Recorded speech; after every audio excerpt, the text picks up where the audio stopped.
Hi everybody, Chris here with the Southwest Center.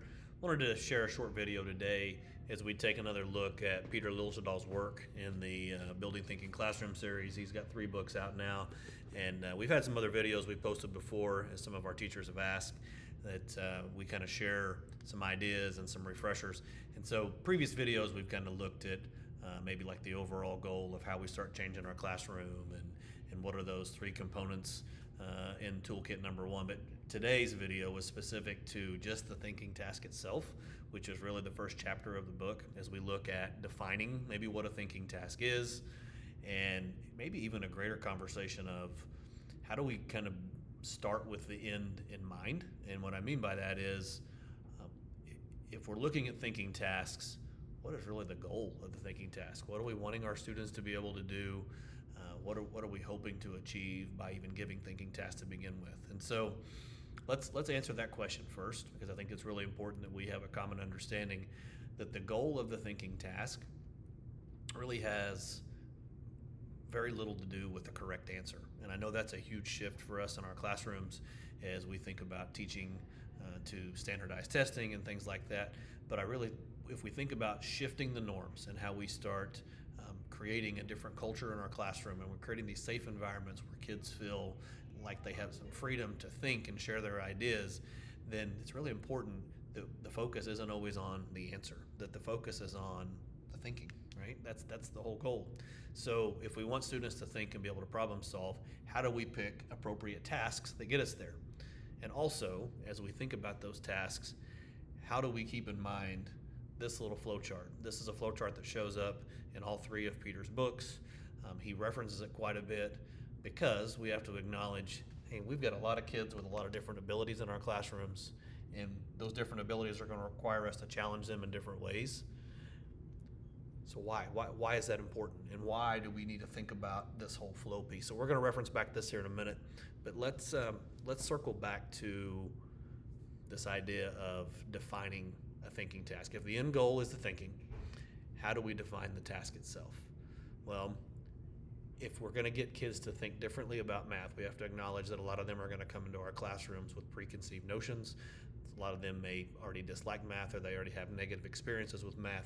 So those thinking tasks really need to be ways that engage them in something that's fun in math. So how do we do that? Well, we've got one of 2 ways. If you think about the types of tasks we give, we have non-curricular tasks and we have curricular-based tasks. And really, if we define one, it kind of automatically defines the other. So let's talk a little bit about the non-curricular piece. So a non-curricular task, if you did a fancy Google search and you looked to see what Google would tell you, it would say something about how it's clearly mathematical in nature, but it's not going to map necessarily well with the standard that you're teaching or with a particular curriculum resource that you're using. But it's really designed to engage kids with some fluency and number sense. And so think about puzzles, think about things that can be fun in nature. And the book, if you've looked at any of Peter's books, they're full of non-curricular tasks. Matter of fact, that's what most of his books focus on, because the idea is we're trying to shift the kids' thinking. We're trying to get them to actually want to engage in a task and to problem solve, and it really kind of changes the culture in our classroom. And Peter actually goes into some detail about how long we should use those tasks, and he even recommends several weeks of using non-curricular tasks to set the stage for what group work looks like in our classrooms before we ever start bringing in curricular-based tasks, which we could easily define as anything that's really tied to our curriculum, our learning standards, and the resources that we already have in our classroom. So I think that's a pretty good understanding. So how does that apply to this? How does that apply to what we do here, and why is it important that these non-curricular tasks that we start with, that we try to find some kind of flow in the middle? Well, Peter spends quite a bit of time sharing these ideas of we're trying to find this window between our students being bored and our students being frustrated. And we go back to what we said before. We have kids of all different abilities in our classroom. So I can't necessarily have this only one task that has no other extensions or anything that can be changed, because not everybody is going to engage in that task in the same way.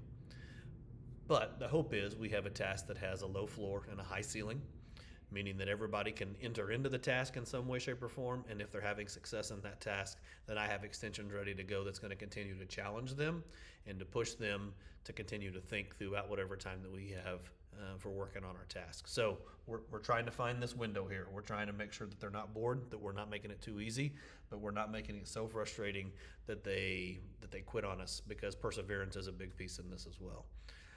So finding those tasks, once again, low floor, high ceiling, making sure that the classroom is a safe space, because as Peter says a lot, we've got a lot of institutional norms that are in place in our classroom. There's a lot of things that students walk into our classroom already knowing how to do. I believe Peter uses the word, they're really good at studenting, and we want them to be thinkers. And so a lot of times the whole idea of being a student doesn't always go hand in hand with being a thinker. And so we want to make that shift, and hopefully this video helps with that. As always, if you have questions, if you need more support in your classroom, feel free to reach out to any of our math consultants here at the center. We would love to come and support you. Thank you.